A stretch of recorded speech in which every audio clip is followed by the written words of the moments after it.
দুনিয়া টাকার গোলাম এর 13 নম্বর পর্বে কি কি করবে আপনারা যদি জানতে চান তাহলে আজকের ভিডিওটি আপনার জন্য, কারণ আজকের ভিডিওতে আমি জানিয়ে দিব 13 নম্বর পর্বে কি কি হতে চলেছে।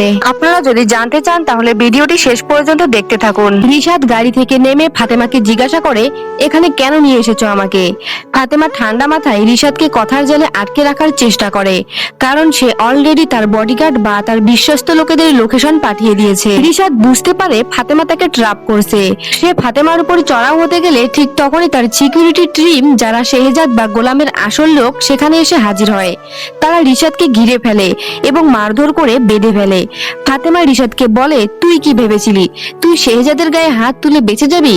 শেহজাদের গায়ে হাত তোলার প্রতিশোধ আমি নেব। এদিকে ঋতু এখনো বুঝতে পারছে না ফাতেমা কেন গোলামের এত কেয়ার করছে। ঋতু গোলামের উপর রাগ দেখায় এবং বলে, তুমি ফাতেমা ভাবির থেকে সবসময় দূরে থাকবে।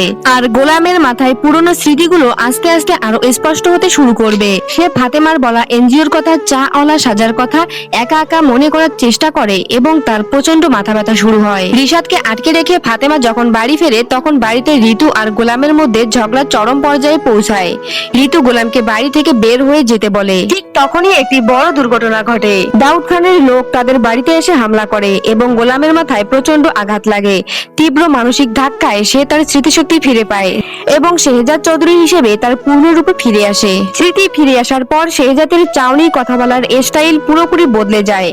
সে আর গোলাম বা চাকর নয়, সে এখন শহরের প্রভাবশালী কিং শেহজাদ চৌধুরী। শেহজাদ সোজা ঋতু এবং তার পরিবারের সামনে গিয়ে দাঁড়ায়। তার চোখে মুখে এখন কোনো ভীতি নেই।